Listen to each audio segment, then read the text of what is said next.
Olá, eu quero compartilhar mais uma vez a palavra do Senhor com você que está me ouvindo na sua casa ou em qualquer lugar que você esteja.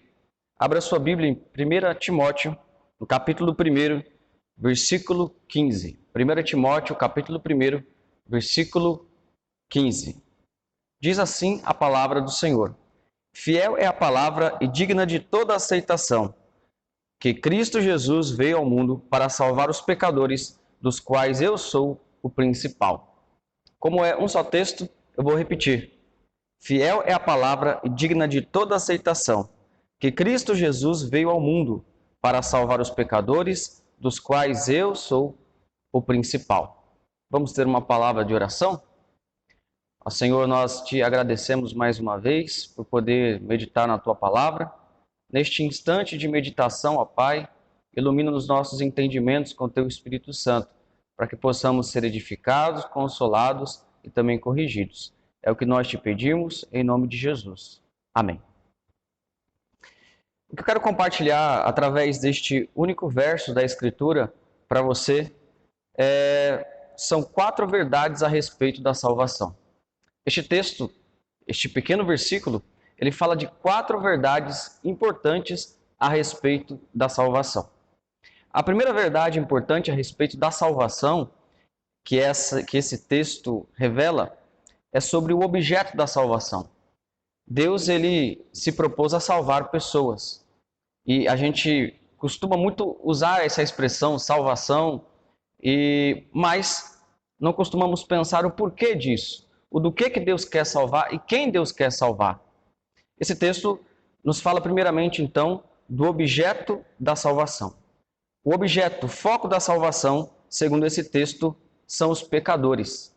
O texto diz que Jesus Cristo veio ao mundo nós temos aqui uma finalidade, objetivo, para salvar pecadores. E o que é pecado? Pecado é toda transgressão da lei de Deus, toda distorção da verdade de Deus. Nós sabemos que a vontade de Deus é resumida, por exemplo, nos 10 mandamentos. E nós sabemos que ela pode ser mais resumida ainda nos 2 principais mandamentos. Amarás o teu Deus de todo o teu coração e também amarás ao próximo como a ti mesmo. Nós sabemos que o ser humano não consegue cumprir a lei de Deus. Quando Deus fez o ser humano, ele não era pecador. Quando Deus fez Adão e Eva, o primeiro casal, eles tinham a possibilidade de escolher entre o bem e o mal. Eles não transgrediam a lei de Deus, não foram feitos para isso. Todavia, eles optaram, mesmo tendo a possibilidade de escolher aquilo que é bom, optaram escolhendo aquilo que é mal. E através do pecado do primeiro casal, o pecado passou para toda a humanidade, ao ponto da Escritura dizer em Romanos, capítulo 5, versículo 12, que assim como por um só homem entrou o pecado no mundo. Por Adão, entra o pecado para toda a humanidade. Adão, como cabeça e representante da humanidade, tendo ele caído em pecado, toda a humanidade cai em Adão. De forma que, a partir deste momento, não há um justo sequer. Não há ninguém que entenda a lei de Deus. Não há ninguém que consiga guardar a lei de Deus por si só. Se Deus tivesse deixado que todas as pessoas seguissem o seu rumo ao inferno, ele seria completamente justo. Todavia, o que esse texto nos mostra é que Deus tem a intenção de salvar. E o objeto, então, é salvar pecadores. Pessoas que são escravas do pecado. Pessoas que não conseguem cumprir a vontade de Deus. Pessoas que estão em vícios, que estão levando uma vida terrível. Sim, estas pessoas, e na verdade todas as pessoas são pecadoras. Essas pessoas, elas são alvo do plano de Deus. O objetivo de Deus é salvar pecadores. Uma outra verdade importante a respeito da salvação que esse texto nos revela é sobre o agente da salvação. Se quem recebe a salvação são os pecadores, quem então que faz a salvação? Quem que executa? Quem que trabalha para a salvação? Esse texto nos diz que é Cristo Jesus. Cristo Jesus é o agente da salvação.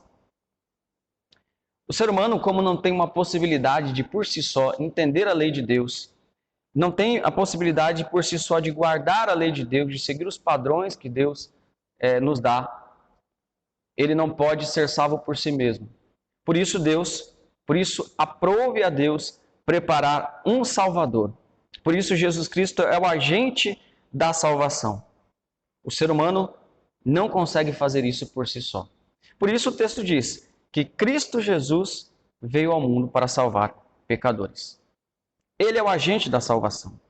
Ele mesmo disse que ninguém poderia ir até o Pai, ou melhor, ninguém poderia ir até ele se pelo Pai não fosse concedido. Portanto, o ser humano ele não tem essa possibilidade de por si mesmo ir até a salvação. É o Pai que leva as pessoas a Cristo. É Cristo quem salva essas pessoas. A salvação pertence, como Jonas disse, a salvação pertence toda ela a Deus.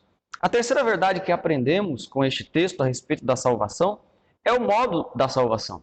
Está implícito aqui o modo pelo qual Deus salva, ou com o qual Deus salva as pessoas. O modo com o qual Deus salva as pessoas está implícito na expressão veio ao mundo. Jesus Cristo veio ao mundo para salvar pecadores. Esse vir ao mundo aqui, na verdade, é um resumo de todo o plano de encarnação de Jesus Cristo.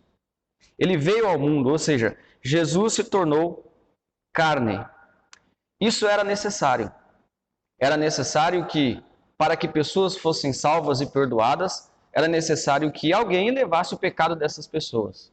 Não poderia ser simplesmente um ser humano, porque simplesmente um ser humano não conseguiria morrer e ressuscitar e levar o pecado de todas as pessoas e satisfazer a ira de Deus.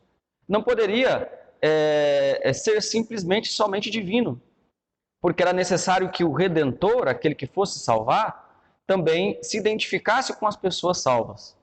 Por isso, foi necessário que a segunda pessoa da Trindade se tornasse carne, se identificasse com o ser humano, se tornasse um ser humano para sempre e ali morresse. Deus homem morrendo, Deus homem sofrendo, Deus homem ressuscitando, Deus homem dando a vida para as pessoas e dando a salvação para as pessoas. Portanto, qual é o meio de salvação? É o fato de Jesus vir, se tornar carne e morrer numa cruz. Nós chamamos isso de propiciação, ou seja, ninguém poderia satisfazer o juízo e a ira de Deus, que é santa, justa. Ninguém poderia satisfazer a lei de Deus. Jesus Cristo vem sem cometer pecado, cumpre a lei de Deus e morre na cruz, satisfazendo a ira de Deus. É deste modo, através deste meio, nós então temos a salvação. Por isso que a Bíblia diz, por exemplo, em Atos capítulo 4, verso 12, que não há outro nome pelo qual devamos ser salvos. Só Jesus Cristo. A Bíblia diz também em 2 Timóteo 2,5, há um só mediador entre Deus e os homens, Cristo Jesus, homem. Mas esse texto apresenta uma quarta verdade a respeito da salvação, que é o resultado da salvação. Veja que o texto diz, o apóstolo Paulo diz, que Cristo veio ao mundo para salvar os pecadores, dos quais eu sou o principal. O resultado da salvação, quando aplicada pelo Espírito Santo no coração do ser humano, é que o ser humano ele passa a reconhecer que ele é pecador. Paulo diz que aqui, inclusive, que ele era o principal dos pecadores. Obviamente que Paulo não tinha cometido erros escandalosos, públicos, ele não era uma pessoa, humanamente falando, de má índole. Todavia, tamanha é a noção que ele tem a respeito da salvação, da sua miséria, que ele diz, sou o principal dos pecadores. No próprio contexto, o apóstolo Paulo, ele fala sobre a sua vida passada, ele diz que ele era blasfemo, que ele perseguia a igreja.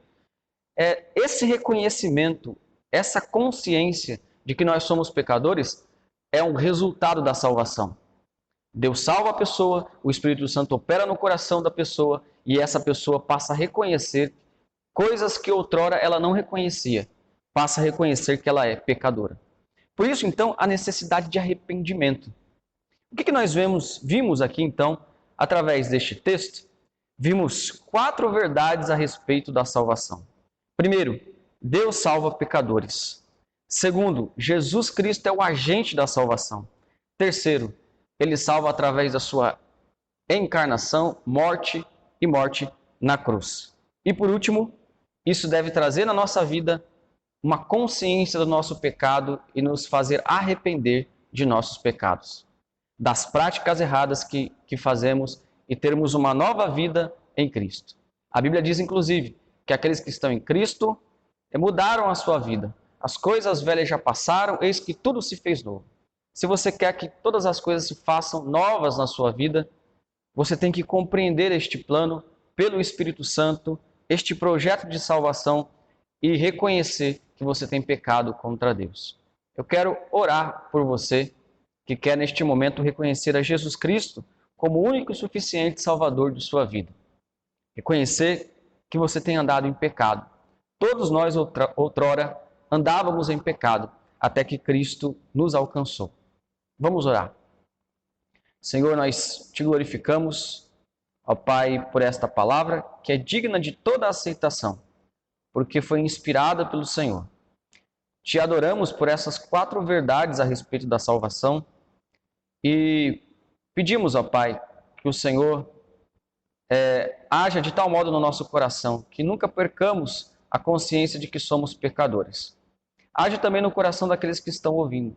E se porventura existe alguém que ainda não se converteu ao Senhor, não aceitou a Cristo, que o Senhor possa convencê-lo, convencê-la neste momento, ó Pai, e que a vida desta pessoa possa mudar, que ela possa viver uma nova vida e viver em novidade de vida através da salvação em Jesus Cristo, aguardando o complemento da salvação, que é o teu maravilhoso retorno e a ressurreição dos justos. Nós te pedimos estas coisas no nome santo de Jesus Cristo.